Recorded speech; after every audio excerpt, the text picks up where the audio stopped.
Welcome students in the fifth video of e-learning program. In previous four videos we have discussed question number 1, question number 2 and basics of chapter 9 in two videos. First video is basic, second video question number 1, third video question number 2 and in fourth video we have discussed like and unlike term. तो बच्चों first of all मैं आपको बोलना चाहता हूँ इस video को देखने से पहले यानी क्वेश्चन नंबर 3 और क्वेश्चन नंबर 4 करने से पहले आपको वीडियो नंबर 4 ज़रूर देख लें, फोर्थ वीडियो ज़रूर देख लें, क्योंकि उसे देखे बिना क्वेश्चन नंबर 3 या 4 आप अटेम्प्ट नहीं कर पाएंगे। तो क्वेश्चन नंबर 3 स्टार्ट करते हैं बच्चों। क्वेश्चन नंबर 3 में ऐड करना है। तो मैं लास्ट वीडियो में आपको बताया था केवल लाइक टर्म्स को ही ऐड कर पाएंगे। लाइक टर्म्स कौन सी होती हैं बच्चों, आपको पता है? लाइक टर्म्स वो होती हैं जिनके वेरिएबल सेम हो और वेरिएबल की पावर भी सेम हो। वेरिएबल सेम हो, वेरिएबल की पावर भी सेम हो। हमें वेरिएबल के साथ लगा हुआ कांस्टेंट मीन्स वेरिएबल के कोएफिशिएंट से कोई मतलब नहीं है। ये डिटेल में एक्सप्लेन हमने फोर्थ वीडियो में कर दिया था। तो बच्चों आगे बढ़ते हैं क्वेश्चन नंबर 3 की तरफ। क्वेश्चन नंबर 3 में कह रहा है बच्चों, फर्स्ट पार्ट देखते हैं। A B minus B C read कर लिया ना, ऐड करना है ना, ठीक है। सब्ट्रैक्ट नहीं करना, क्या करना बच्चों, ऐड करना है। किस किस को? A B minus B C, एक टर्म पूरा अपने आप में एक टर्म है, यानी कि इस पूरे को किस में ऐड करना है, B C minus C A plus C A minus A B. यानी कि आपको जहां भी कॉमा दिखाई दे रहा है उसके लिए क्या लगाना है बच्चों, प्लस का साइन लगाना है। जहां भी आपको कॉमा दिखाई दे रहा है वहां आपको प्लस का साइन लगाना है। यहाँ कॉमा दिखाई दे रहा है, एक दूसरा कॉमा यहाँ लगा दिखाई दे रहा है, तो दोनों की जगह क्या लगा देंगे, प्लस का साइन। इस टर्म को लिख देंगे, प्लस का साइन लगा देंगे, इसको एज इट इज लिख देंगे, प्लस का साइन लगाएंगे और इसको एज इट इज लिख देंगे। देखते हैं बच्चों कैसे करना है। तो बच्चों हमारा क्वेश्चन था A B minus B C minus C A B minus B C minus C A और C A minus A B को ऐड करना है। तो बच्चों जहां मैंने बोला जहां भी कॉमा है वहां क्या लगा दो, प्लस का साइन लगा दो। जहां भी कॉमा है वहां क्या लगा दो बच्चों, प्लस का साइन लगा दो। जो भी पहली टर्म थी उसको एज इट इज लिखा, A B minus B C लिख दिया। कॉमा की जगह क्या लगाने के लिए बोल रहा हूँ, प्लस का साइन। आगे क्या है उसे एज इट इज लिख दो। सर आगे है बी सी माइनस सी ए, आगे क्या है, कॉमा है ना, तो प्लस का साइन। ऐड करना है इसलिए प्लस का साइन आएगा। सब्ट्रैक्ट करना होता तो क्या लगाते बच्चों, माइनस का साइन। आगे जो है उसे एज इट इज, आगे जो भी टर्म है उसे as it is, C A minus A B, C A minus A B. यहां तक सभी को समझ आ गया? कॉमा की जगह केवल प्लस का साइन लगाया है, कॉमा की जगह केवल प्लस का साइन लगा दिया। दो कॉमास थे तो दोनों की जगह दो प्लस के साइन लगा दिए। यहां तक समझ आ गया होगा बच्चों? आगे बढ़ता हूं। तो बच्चों आपको समझ आ गया होगा कि कॉमा की जगह हमने क्या लगा दिया है बच्चों, प्लस का साइन लगा दिया। आप कहेंगे सर कॉमा की जगह प्लस का साइन लगा दिया, आगे क्या करना है। ये पहली वाली टर्म का पूरा पोर्शन था, ये सेकंड पार्ट था और ये थर्ड पार्ट था। तीनों पार्ट आपस में कॉमा से डिफरेंट थे, अलग अलग किससे हो रहे थे, कॉमा से। हमने कॉमा की जगह प्लस का साइन लगा दिया बच्चों। अब आगे सॉल्व करते हैं बच्चों। ए बी है, ए बी को एज इट इज लिख दिया। ब्रैकेट को सॉल्व करेंगे बच्चों, आगे माइनस का साइन है, माइनस लगा दिया। बी सी लिख दिया, A B minus B C. Sir आप बताएंगे कि A B minus B C like term है अनलाइक टर्म है? तो बच्चा कहता है सर ए बी वेरिएबल है, कांस्टेंट कुछ भी नहीं दिखाई दे रहा, तो क्या होता है कांस्टेंट और कोएफिशिएंट।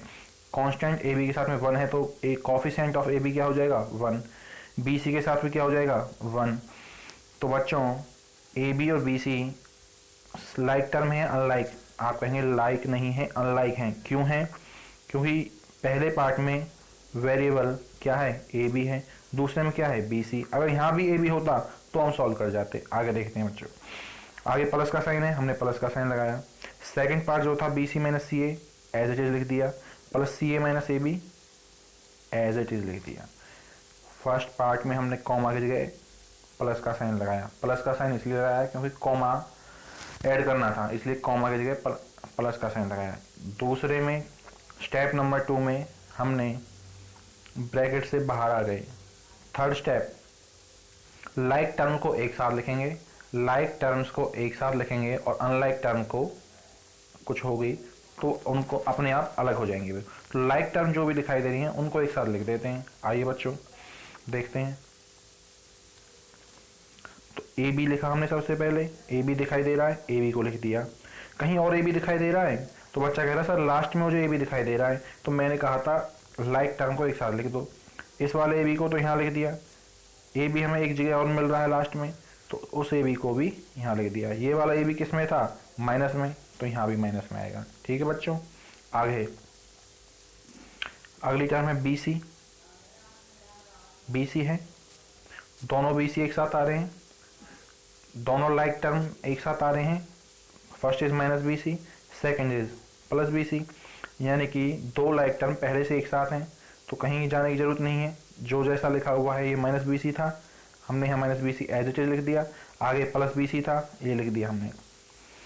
इसके बाद अब बच्चों आप देख रहे होंगे next term is minus C A, minus C A लिख दिया। उसके बाद कहीं और सी ए दिखाई दे रहा है, दे रहा है सर, ये रहा, तो हमने प्लस सी ए जो भी था एज इट इज लिख दिया। अब सॉल्व करते हैं बच्चों। पहला स्टेप दोबारा बताता हूँ, कॉमा की जगह क्या लगाया, प्लस का साइन, क्योंकि ऐड करने के लिए बोल रहा है। सेकंड स्टेप में क्या किया, ब्रैकेट को सॉल्व किया। थर्ड स्टेप में क्या किया, लाइक टर्म को एक साथ लिखा। फोर्थ स्टेप में क्या करेंगे, सॉल्व करेंगे। ठीक है बच्चों, अब सॉल्व कर देते हैं। जो कैंसिल हो रहा है उन्हें कैंसिल कर देते हैं।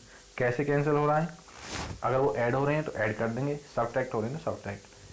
ये प्लस ए भी है, ये माइनस ए भी है, तो क्या आएगा, जीरो आएगा कि नहीं आएगा। A B minus A B zero होगा कि नहीं होगा। बच्चा कहेगा कैसे, अगर वन है, वन में से वन सेम है, one minus one same term है, वन में से वन गए तो क्या आता है, जीरो। 16 है, 16 में 16 जाएगा, क्या आता है, जीरो। जैसे कांस्टेंट के केस में होता है, सेम केस हम वेरिएबल के लिए भी करते हैं, यानी कि वेरिएबल सेम है और माइनस करना है तो जीरो आएगा बच्चों। आगे ए बी से ए बी कैंसिल हो गया, ये प्लस बी सी है, ये प्लस बी सी है, ये माइनस बी सी है, माइनस बी सी है, एक प्लस बी सी है क्या नहीं, सेम टर्म है, एक प्लस में है एक माइनस में है, तो बच्चों क्या हो जाएंगे, कैंसिल हो जाएंगे। तो कर देते हैं कैंसिल, किस किस को, बी सी को बी सी से। क्यों, क्योंकि सेम टर्म एक प्लस में है एक माइनस में है। अभी समझाया था ना, जैसे कांस्टेंट केस में होता है, सेम केस किसके केस में होगा, वेरिएबल के लिए होगा। आगे आपको क्या दिखाई दे रहा है, सी ए प्लस में और एक माइनस में, यहाँ माइनस में है और यहाँ प्लस में है, तो सेम यहाँ भी करेंगे। क्या होगा, सी A minus C A cancel हो जाएंगे, कैंसिल हो जाएंगे या नहीं होंगे, सब कुछ कैंसिल हो गया। जब सब कुछ कैंसिल हो गया तो क्या बचेगा, भाई तुम्हें कुछ दिख रहा है बचता हुआ, नहीं दिख रहा ना। जब सेम कांस्टेंट को माइनस करते हैं, 16 माइनस 16 क्या आता है, जीरो आता है। सेम वेरिएबल के लिए करेंगे, जो सेम वेरिएबल में से सेम वेरिएबल को माइनस करेंगे तो बच्चों जीरो बच के आएगा। क्या बच के आएगा, जीरो। इस A B minus A B में, ए बी में से ए बी गया तो क्या बचा था, जीरो। आगे इस बी सी में से बी सी गया तो क्या बचा था, जीरो। इस सी ए माइनस सी ए गया तो क्या बचा था, जीरो। और तीनों जीरो को ऐड करके क्या आया, जीरो। तो आंसर क्या आ गया बच्चों, जीरो। यहाँ तक समझ आया कि नहीं आया।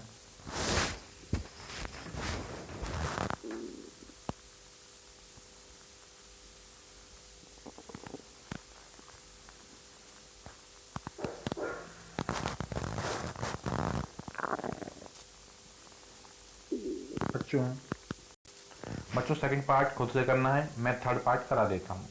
किसी को कोई प्रॉब्लम आती है तो कमेंट करके पूछ सकता है।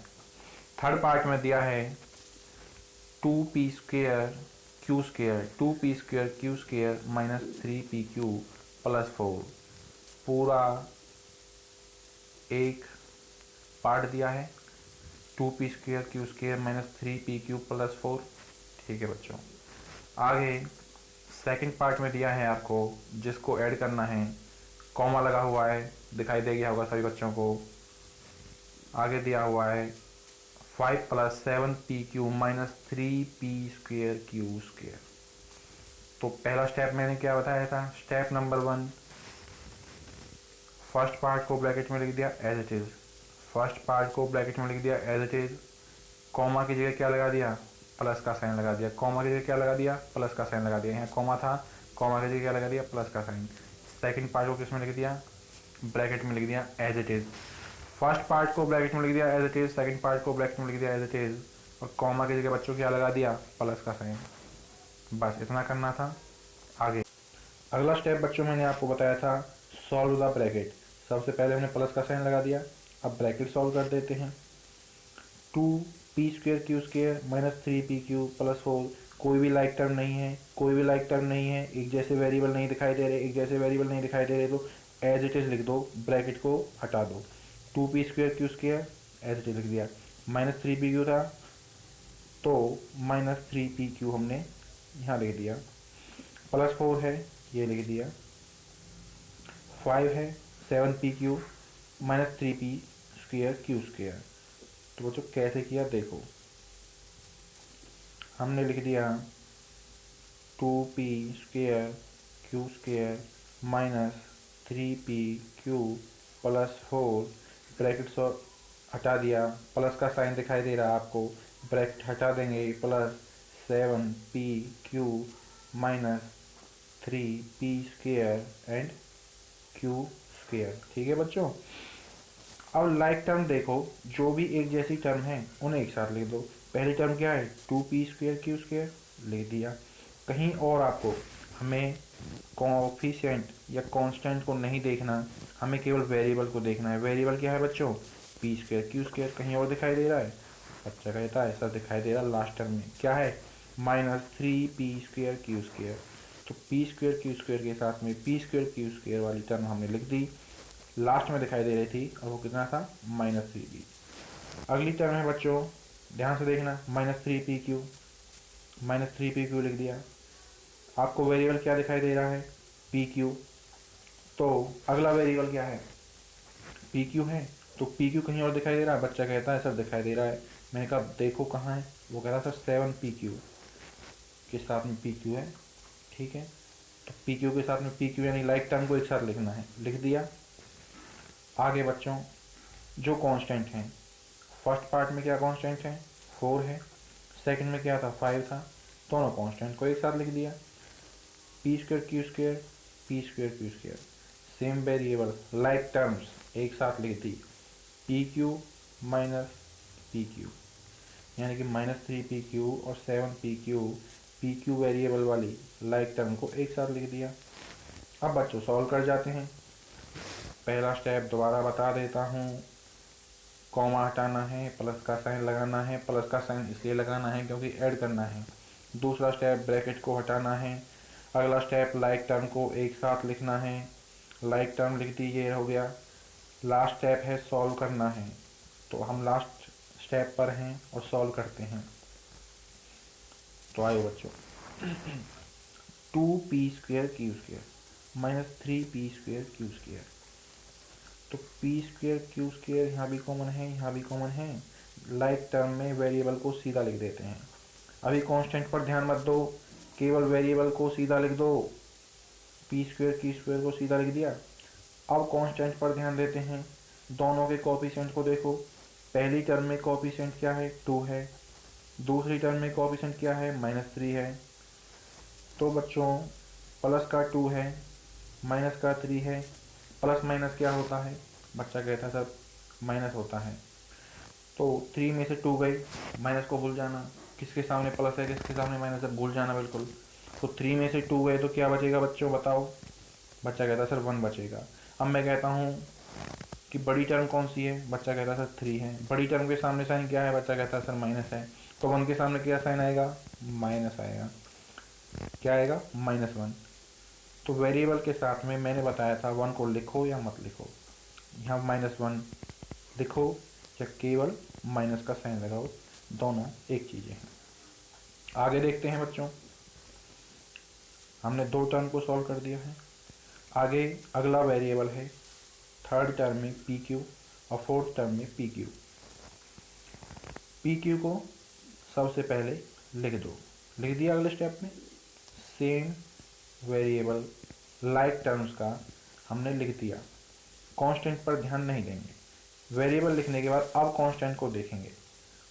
यहाँ पर कांस्टेंट क्या है बच्चों, -3 है। अगली टर्म में पी क्यू का कोएफिशिएंट क्या है, +7 है। यहाँ प्लस है, यहाँ माइनस है, प्लस माइनस क्या होता है, माइनस होता है। तो 7 में से 3 का क्या बचेगा बच्चों, 4 बचेगा। बड़ी टर्म क्या है, बच्चा रहेगा सर 7 है। बड़ी टर्म के सामने साइन क्या है, बच्चा रहेगा प्लस है। तो 4 के सामने किसका साइन आएगा, प्लस का आएगा। तो क्या लिख देना है पी क्यू के साथ में, +4 +4। आगे बच्चों अब जो 2 टर्म रह गई हैं उन्हें सॉल्व कर जाते हैं। 2 टर्म जो रह गई हैं उनके साथ में वेरिएबल तो कुछ है ही नहीं। वेरिएबल कुछ नहीं है मतलब वो केवल कांस्टेंट है। तो कांस्टेंट को जैसे नॉर्मली सॉल्व करते हैं, जैसे आपने फर्स्ट सेकंड क्लास में सॉल्व किया था, 4 + 5 = 9, 4 + 5 = 9। बच्चों समझ नहीं आया हो तो कमेंट करके जरूर बताना। तो बच्चों आपको सेकंड पार्ट और फोर्थ पार्ट सेम है, आपको खुद से करना है। कोई प्रॉब्लम आती है तो मुझसे पूछना बच्चों, कमेंट करके मुझसे पूछ सकते हैं कोई भी डाउट। और live discussion class zoom app पर जल्दी लेने वाला हूँ। तो फोर्थ पार्ट और सेकंड पार्ट आपको खुद से करना है बच्चों। Second part of question number 3 and fourth part आप खुद से करेंगे। First part and third part मैंने करा दिया है। ठीक है बच्चों, मिलते हैं अगली वीडियो में।